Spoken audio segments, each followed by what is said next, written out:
What's going on, guys? If you're new to this channel, congratulations, so am I. So new, this channel has not been invented yet, and I ain't found a name. But my name is Steve. I live in Utah. Spent 40-something years in Nevada, Las Vegas, and all that jazz. And this is where I got my start, was building recumbent bicycles.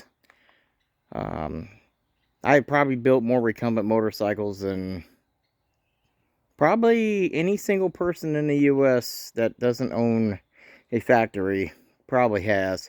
I got stacks of photos. I'll show you guys in another video. But I became obsessed with these things when I found out what a recumbent was, and I went on a quest to build every single type of version I can.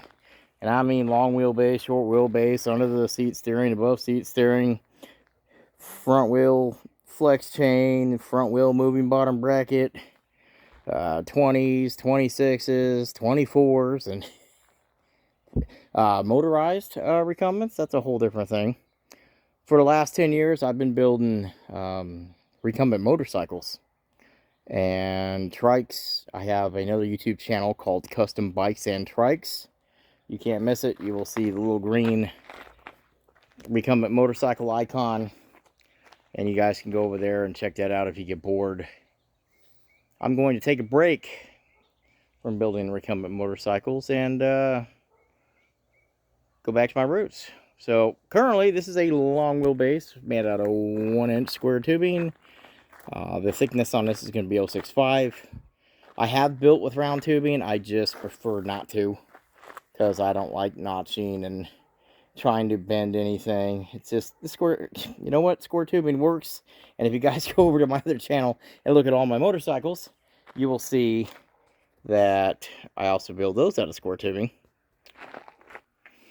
This over here is my recumbent bike jig. If you guys are going to get into recumbent motorcycle building and you need them to be fairly straight, especially if you're building, I don't know, longer models, one of these might come in handy.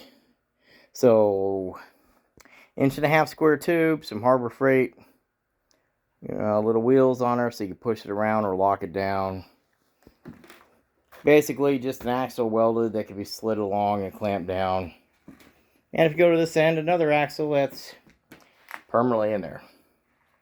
So these marks right here, I didn't want to have to measure where the end of my front tire would be and to where my bottom bracket and my pedal should be all the time. So this mark right here in relation to the front would be the end of a 20-inch wheel, a 24-inch wheel, and a 26-inch wheel with a little give and take depending on how fat the tire is.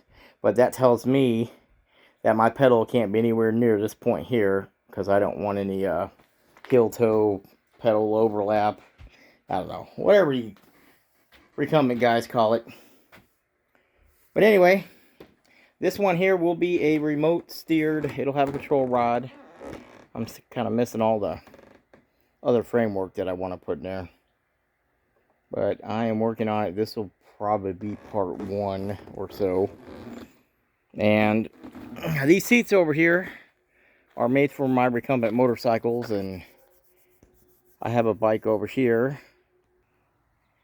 Yeah, this recumbent motorcycle right here is what those seats were made for. This is not going to get finished. I designed it with rear suspension, and I had some serious issues due to some math problems. My other recumbent motorcycles, if you go onto my channel, which is, I don't know, I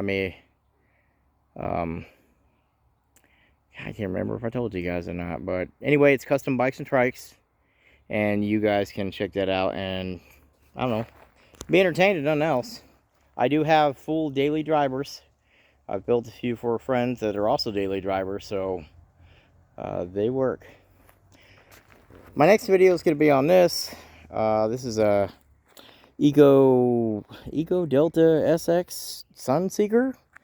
Some modifications were done to that, but we're going to save that for. Here's one I started, I don't know, a couple years ago and never really finished it that much, and now my son wants it. He wants to put a little motor on the back tire, and I don't know, we'll get it figured out, but this is a short little wheelbase and higher bottom bracket. I built this for me, so it's durable. It'll it'll hold the weight. It's got some garbage wheels on there that need to go. And when we get further down the road on that, we will probably maybe do a video on that. But anyway, guys, I just, man, I'm excited. It's been so long. I got stacks and stacks of photos of these bikes. All of them with a story to tell. All of them keeping me really, really, really busy at some point in my life. But anyway, guys, we'll get this shit figured out. And I will see you on the next one.